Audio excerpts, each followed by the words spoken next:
৫ই আগস্টের গণঅভ্যুত্থানে বিতর্কিত ভূমিকা এবং ফ্যাসিবাদী সরকার পতনের পর অনেকটাই ভেঙে পড়ে দেশের আইনশৃঙ্খলা বাহিনী।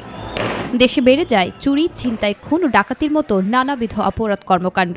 ফলে দেশে স্থিতিশীলতা ফিরিয়ে আনতে নতুন বছরকে কেন্দ্র করে বিভিন্ন পরিকল্পনা হাতে নেয় আইনশৃঙ্খলা বাহিনী।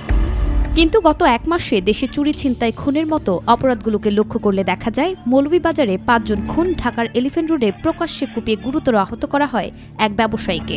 তাছাড়াও পল্লবীতে খুনের শিকার হন আরও একজন। এইসব ঘটনায় একের পর এক সন্ত্রাসীদের গ্রেপ্তার করা হলেও কমছে না এসব অপরাধমূলক কর্মকাণ্ড। গোয়েন্দা তথ্য বলছে, দেশের এমন অস্থিতিশীল পরিস্থিতির সুযোগ নিচ্ছে শীর্ষ সন্ত্রাসীরা। নানা বিষয়কে কেন্দ্র করে সংঘটিত হচ্ছে এসব অপরাধ। পুলিশের পরিসংখ্যান বলছে ২০২৪ সালের ১ জানুয়ারি থেকে নভেম্বর পর্যন্ত দেশে ৩,২২৮ জন খুন হয়েছেন, আর গড়ে ৩৫৫ জন হত্যার শিকার হন। শুধু আগস্ট মাসে খুন হয়েছেন ৬২৮ জন। পুলিশ বলছে, জনমনে আস্থা ফেরাতে এবং জনগণের নিরাপত্তা নিশ্চিতে শতভাগ নিষ্ঠার সাথে কাজ করছেন তারা। ইতিমধ্যে বিভিন্ন থানাগুলোতে যে পেট্রোল কার্যক্রম ছিল সেগুলো আরও জোরদার করা হয়েছে।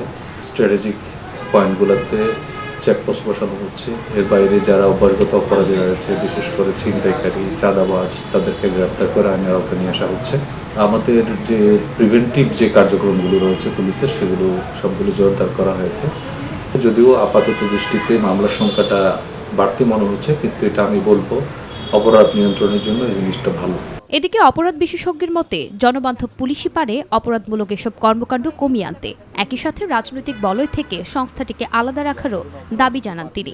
পুলিশ কিভাবে নিরাপদে তাদেরকে রেখে, তাদের আইনগত কিংবা নিরাপত্তার প্রশ্নে সুরক্ষিত রেখে অন্যের বা নাগরিকের জন্য নিরাপত্তা সংক্রান্ত চাহিদাগুলো তারা কিভাবে পূরণ করতে পারে, এই পরিকল্পনা নিয়ে কিন্তু সরকারকে কাজ করতে হবে। তো এই কাজটি করতে গেলে পুলিশের নীতি নির্ধারণী পর্যায়ের সাথে একেবারে মাঠ পর্যায়ের যারা আছেন সকলের মধ্যে একটা বন্ডিং থাকা প্রয়োজন। সেই বন্ডিংটা কিন্তু আসলে যথাযথ না। পুলিশকে অতীতে রাজনৈতিকভাবে ব্যবহার করা হয়েছে।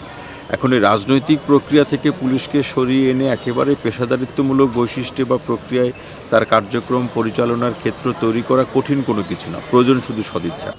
জুলাই আগস্টে ছাত্র জনতার বৈষম্য বিরোধী আন্দোলন চলাকালে পুলিশের জনবিমুখ কর্মকাণ্ডে ৫ই আগস্টের পর জনতার রোষানলে ভেঙে পড়ে গোটা পুলিশ বাহিনী, যার ফলে রাজধানী সহ দেশের বিভিন্ন প্রান্তে দেখা দেয় অপরাধীদের দৌরাত্ম্য।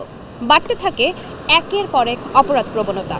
বিশেষজ্ঞরা বলছেন, এসব অপরাধীদের দৌরাত্ম্য কমাতে সঠিক কর্মপরিকল্পনার মধ্য দিয়ে জনবান্ধব পুলিশ গড়ে তোলার কোনো বিকল্প নেই। সেই সাথে পুলিশ বাহিনীকে রাজনৈতিক প্রভাবমুক্ত রাখারও কথা তুলে ধরেন তারা। নুসরাত শারমিন, মাই টিভি, ঢাকা।